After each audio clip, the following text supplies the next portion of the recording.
policy is still valid.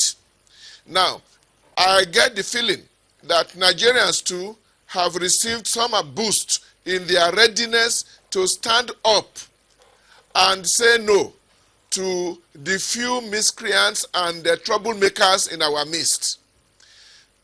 What generally happens is a thug makes noise and everybody scatters.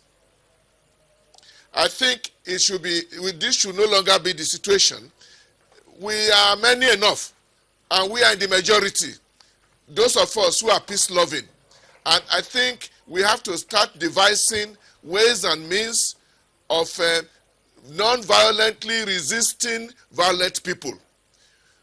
Cardinal, some people... I think what has happened in the last 2 weeks, shows that that is possible. Now, how this work out during this election at the state level, we are still looking at it. And I believe that those who are listening to us now, we realize that they are not as impotent as they may think they are. Nigerians say no to violence, and we want free and fair election, and we'll stand by it. And then those who have other agenda will be put in their place. Now, some people will say that usually the election, the violence doesn't happen at the polling unit or even on election day. It happens when the results are about to be announced. What role do you think that the electorate can play, or anyone can play, just after the elections? Well, you are right that very often the elections go smoothly and problems arise when the results begin to be announced. And the reason why problems arise is that people get the impression that the results announced are different from what they have voted for. The first way out of this problem is precisely to have a transparent collation process. Already, the counting of votes takes place at the polling units. From that point on, all that is left is arithmetic. And there should be no debate or argument about whether 2 and 2 is 4. So if it is transparent and clear, and all this secrecy is removed, then everybody who is interested, especially the party agents, can see for themselves that this is what the Nigerian people have decided. For once, the Nigerian citizen is king during the election, and nobody should deprive him of that right to have his own say. If that is done, it will be easier to handle those who have grievances. And we know that there are provisions for dealing with grievance. Are you also worried about the role? Violence?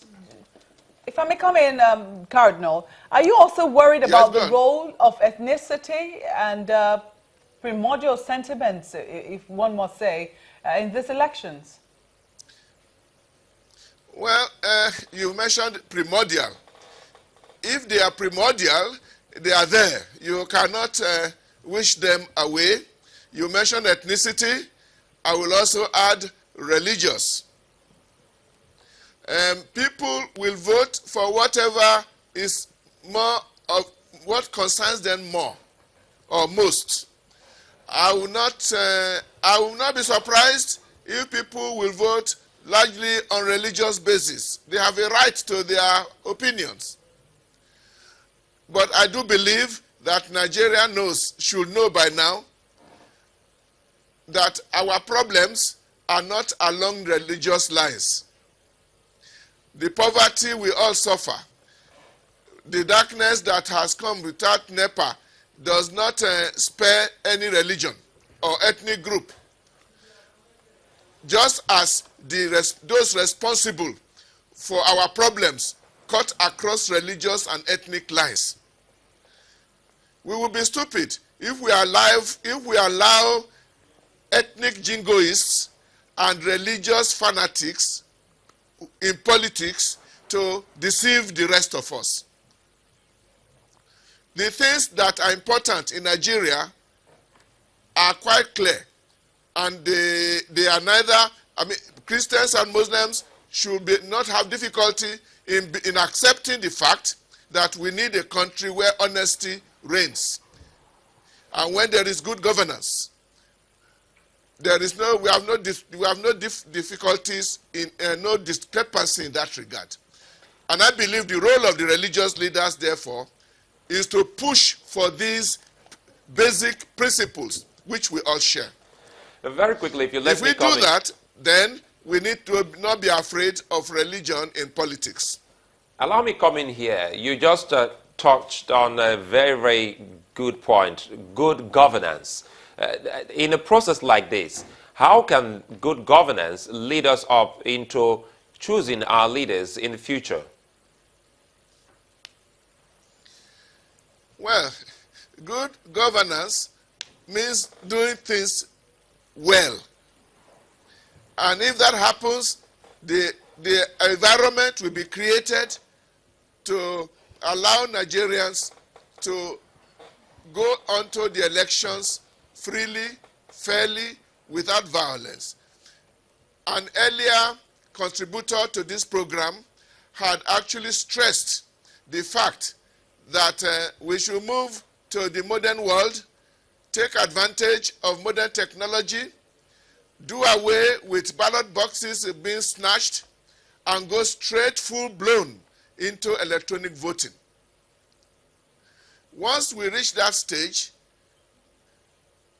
it will be the Nigerian people will be able to make their say and insist that their decision be respected. All this is part of good governance. Well, anyway, we'll come back to you. Let's take a moment now.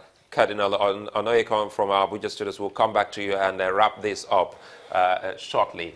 Let's take a moment here and we'll return shortly to the program Nigeria 2015.